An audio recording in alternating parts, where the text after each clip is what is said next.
Times of India group के इस leaders of change title के साथ होने वाले इस कार्यक्रम में मंच पर उपस्थित राकेश प्रसाद जी, अमित सबरवाल जी, और सबसे पहले तो मैं उन तमाम लोगों को जिनको इस कार्यक्रम में सम्मानित किया गया, मैं दिल से आप सबको हृदय से बधाई देता हूं और भविष्य की शुभकामनाएं देता हूं। ऐसे कार्यक्रम में आने के बाद हम सबको भी एक बार अपने आप को तोलने का मौका मिलता है और एक नया विश्वास भी पनपता है। एक वैज्ञानिक थे जिन्हें इस बात की धारणा को पुष्ट किया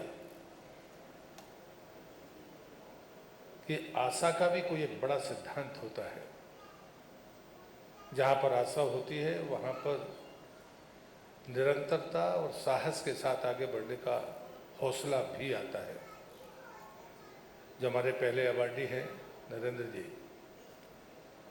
जब उनका उल्लेख हो रहा था तो उनकी माता श्री का उल्लेख हो रहा था।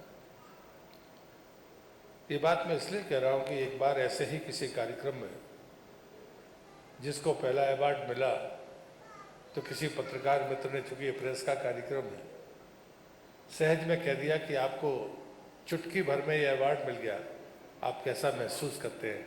जब आप भी बाहर निकलेंगे तो कोई आपसे भी पूछेगा। कहते हैं उस आदमी की आंखें भर आई।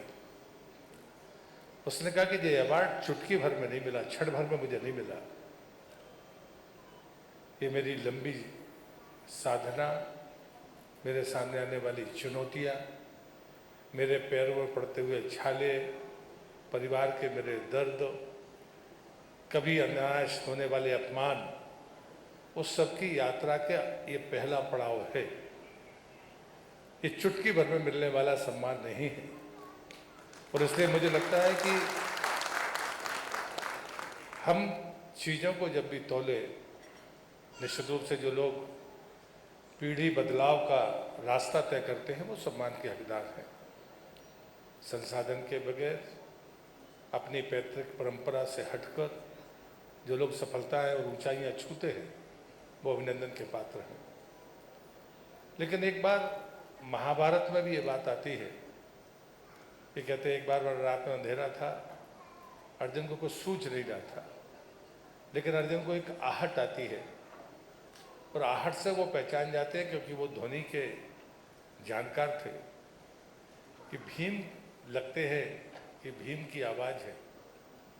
और उन्होंने देखा कि भीम अगर जाग रहे हैं तो कुछ खा ही रहे होंगे।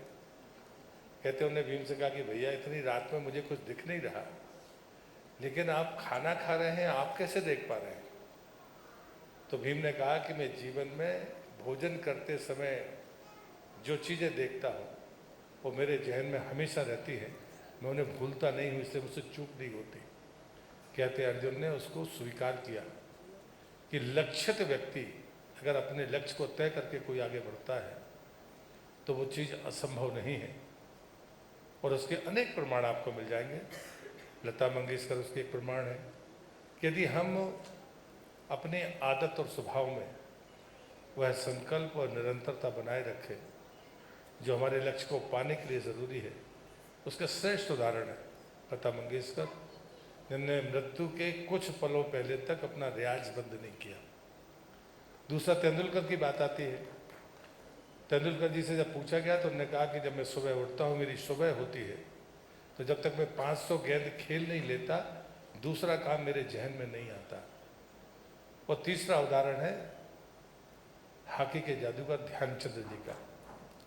कहते हैं उनके जीवन में एक ऐसा खेल आया जहाँ वो हाफ टाइम तक गोल नहीं कर पाए, तो उससे वो निराश नहीं हो, कोशिशें करते रहे। लेकिन उन्होंने एक आपत्ति दर्ज की कि जरा इस गोल पोस्ट की चौड़ाई नापिए, मुझे कुछ गड़बड़ लगता है। वो अपील स्वीकार हुई। जब गोल पोस्ट को नापा गया तो वो कम निकला। ये होती है प्रैक्टिस की, जो हमारी प्रैक्टिस की ताकत होती है। लगातार करने वाली कोशिशों के बाद जो अनुभव हमारे पास होता है, जो सफलता का विश्वास हमारे भीतर होता है, वो इस सीमा तक होता है कि मैं गलत नहीं हो सकता, कि लोहे का लगा हुआ पोल गड़बड़ हो सकता है। और मुझे लगता है कि जिन लोगों की चीज़ें मैंने सरसरी देखी है, और जितना मैंने टीवी स्क्रीन पर देखा, उससे मैं बात भरोसे के साथ कह सकता हूँ कि आप अभिनंदन के पात्र हैं। आप आने वाली पीढ़ी को प्रेरणा देने के लायक हैं। मैं टाइम्स ऑफ इंडिया ग्रुप को इसलिए बधाई दूंगा कि मध्य प्रदेश का कोई भी व्यक्ति जो सफलता की ऊंचाइयों को छूता है, वो समाज के सामने उभर कर आना चाहिए। प्रेरणा लेने वाले प्रेरणा लेंगे, कुछ कॉपी करने वाले होंगे वो कॉपी भी करेंगे, लेकिन सीधे सीधे किसी को आसानी के साथ चीज़ें मिलती नहीं हैं। मैं आज मेरे मंत्रालय का एक नेशनल इम्पोर्टेंस का इंस्टीट्यूट है निफ्टम, उसके समारोह में अपनी बात कह रहा था। ये उदाहरण मैंने वहाँ पर भी दिया है। इसको कहकर मैं अपनी बात समाप्त करता हूँ। ये बात जब मैं कॉपी करने की कहता हूँ तो मैंने बच्चों से तो यही कहा कि आपको डिग्री लेने के बाद दो रास्ते मिलेंगे, एक सरलता का मिलेगा, एक चुनौती का मिलेगा। मैं आपसे यही प्रार्थना करूंगा कि आप चुनौती के रास्ते पर जाना। अगर आप सिर्फ बड़े नहीं बनना चाहते हो, कुछ मुकाम हासिल करना चाहते हो। और मैंने उनको एक उदाहरण दिया।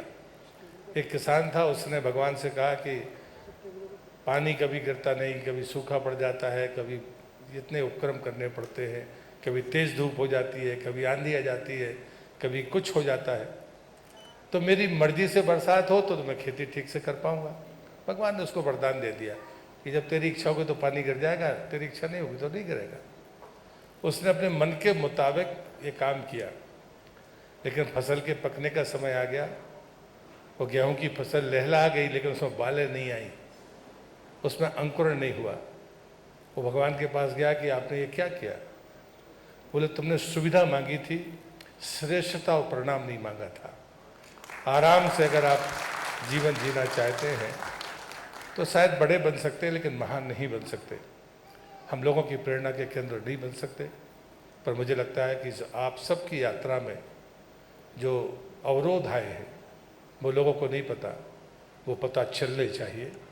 लोग सफलता की नकल करने के लिए बहुत कुछ उपक्रम कर लेते हैं, लेकिन उस रास्ते पर चलने का साहस जुटाना इस आने वाली पीढ़ी के लिए सबसे बड़ी शिक्षा होगी। मैं नौजवान मित्रों से कहूँगा, परिणाम की कॉपी मत करिए, उससे शायद धोखा हो सकता है, लेकिन इस कठिन मार्ग पर चलकर जाएंगे तो आप बड़े भी बनेंगे, महान भी बनेंगे। आप सबको फिर से बधाई, बहुत बहुत धन्यवाद। वंदे मातरम।